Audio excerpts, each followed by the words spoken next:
माऊलींची आळंदी आता एका वेगळ्याच कारणासाठी प्रसिद्ध होतीये। आळंदी आता लग्नाचं माहेरघर होऊ लागलंय। गेल्या काही वर्षात आळंदी महाराष्ट्रातल्या लग्नांसाठी हक्काचं ठिकाण झालंय। आळंदीतल्या लग्नांमुळे शहराची आर्थिक गणितही बदलून गेली आहे।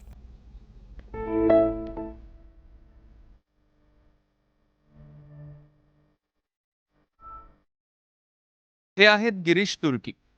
आळंदीत माऊलींच्या संजीवन समाधी मंदिरा शेजारीच त्यांचं घर आहे। पिढ्यानपिढ्या तुर्की कुटुंब धार्मिक विधी आणि पूजा अर्चा करत आहे। उत्तर पुणे जिल्ह्यातले बहुतेक नागरिक तुर्की यांच्याकडूनच धार्मिक विधी करून घेतात। त्यातलाच विवाह हा सुद्धा एक विधी। मात्र हल्ली सगळे विधी मागे पडून विवाह हेच तुर्की यांच्या उदरनिर्वाहाचं मुख्य साधन झालंय। हा जो व्यवसाय आहे याच्यावर बरीच लोक अवलंबून आहेत आळंदीमध्ये।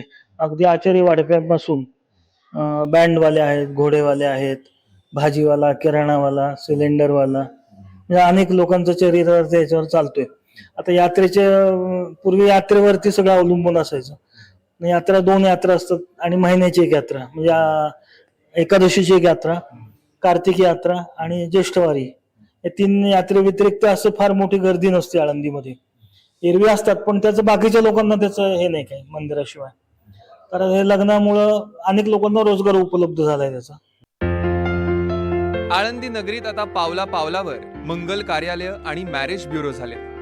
कुठलाही मुहूर्त न पाहता इथे लग्न लावलं जातं। आळंदीच्या बस स्टॉपवर महिला आणि पुरुष एकत्र उतरलेले दिसले की चला लग्न लावायला म्हणत आळंदीतला एजंट त्यांना गाठतोच। तुमच्या बजेटमध्ये इथे लग्न लावलं जातं। त्यासाठी मंडप, हार, भटजी आणि वधूवराचे कपडेही तयार असतात आणि पुढच्या तासाभरात लग्न लागतं। विधी हे रजिस्टर लग्न जे आहे ते शॉर्टकटमध्ये असल्यामुळे विधी सगळे शॉर्टकटमध्ये होतात, त्या मंत्र सुद्धा शॉर्टकटमध्ये होतात। दुसरी गोष्ट सरकार मान्य सगळ्या कायद्यानुसार होते आणि इथे नोटीस होती तेव्हा आम्हाला म्हणजे करायला काही भीती नाही। आळंदी शहरात 1-2 नव्हे तर तब्बल 450 विवाह संस्था आहेत। छोट्या मोठ्या मंगल कार्यालयात रोज किमान 5 लग्न होतात। लग्नाच्या सीझनला रोज 1200 लग्न शहरात लागतात, तर एरवी रोज 700 लग्न पार पडतात।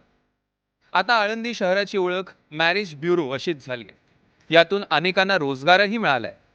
त्यात एजंट पासून फूल, हारवाले, कॅटरिंगवाले, फोटोग्राफर असे सगळे आले। बाहेर पुढे लग्नांमध्ये किंवा मोठ्या कार्यालयांमध्ये लग्न असतं, त्याच्यात जर त्यांना हवी असतील तर मग तशी 400 रुपयापासून ते अगदी 5000 रुपये जोड इथपर्यंत चांगली व्यवस्थित हार पुरवले जातात लग्नांना। त्यात हार, मुंडवळी, गुच्छ ॲज पर डिमांड त्यांना पुरवलं जातं। जगाच्या ठिकाणी असंच ठिकाणी आळंदी की जिथं 12ही महिने लग्न चालू असतात। अगदी अमावस्या असो किंवा दीपपूजनाची जी अमावस्या असते ती दीप अमावस्या, त्या दिवशी देखील आळंदीत लग्न होतात पहिल्यापासून।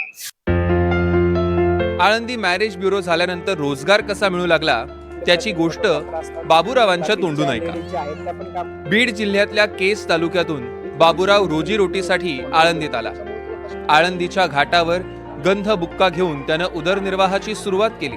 आज तो मॅरेज ब्युरो मध्ये फोटोग्राफर आणि एजंट झालाय। आता काय हे जे मॅरेज ब्युरो आहेत ना, हे जर विधीचे फोटो काढले तर एक कमीत कमी 40 ते 50 विधीचे फोटो निघतात। जर आपण त्या फोटोचं पेमेंट झालं तर 1000-1500 रुपये पेमेंट होतं, की दिवसाचा माझा इन्कम मग 3-3.5 हजार रुपये होतं। तुझ्यासारख्या अशी किती लोकांची रोजगाराची सोय आहे? माझ्यासारखे म्हणजे असं भरपूर फोटोग्राफर आहेत आळंदीत। बऱ्याच आपल्या मॅरेज ऑफिसमध्ये आपापले प्रत्येक फोटोग्राफर असतात। बाकींच्या लेडीज ज्या आहेत त्या पण कामाला असतात। कॉन्ट्रॅक्ट लग्न वगैरे जर असेल तर त्यांनाही बऱ्याच ठिकाणी रोजगार मिळतो।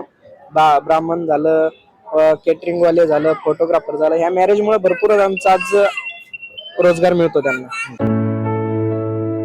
लग्न लावताना कागदपत्रांची तपासणी करावी लागते। इथल्या काही संस्था कागदपत्र तपासतात, तर काही विवाह संस्था नुसतेच पैसे कमावतात। कमीत कमी खर्चात लग्न लावू अशी स्पर्धा आता आळंदीत सुरू झाली आहे। प्रत्येक लग्नाचे पॅकेज वेगवेगळे असतात। लव्ह मॅरेज असेल तर ते 5000-4000 पासून पुढे, आणि जे अरेंज मॅरेज आहे ते 50 लोकांपासून ते 1000 लोकांपर्यंत आपल्याकडे हॉल उपलब्ध असतात। आणि प्रत्येकाच्या त्या लोकांची ती संख्या आहे त्याच्यावरती डिपेंड असतं पॅकेज। आणि थोडक्यात कसं होतं, आळंदी पुण्यापासून जवळ आहे आणि सिटी असल्यामुळे पुण्यामध्ये लग्नाच्या हॉलच्या भाड्यामध्ये आळंदीमध्ये पूर्ण लग्न होतं, म्हणून आळंदीमध्ये लग्न जास्त होतं। आळंदी देवाची अशी या शहराची ओळख आहे। आता आळंदी लग्नाची अशी या शहराची नवी ओळख होते। तर अशा पद्धतीने आपण पाहिलं की आळंदी शहराची ओळख सध्या मॅरेज ब्युरोचं शहर म्हणून होऊ लागली आहे.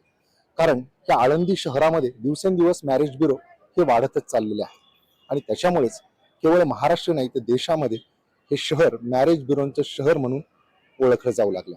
सूरज कसबेसह अविनाश पवार, NDTV मराठी, आळंदी, पुणे.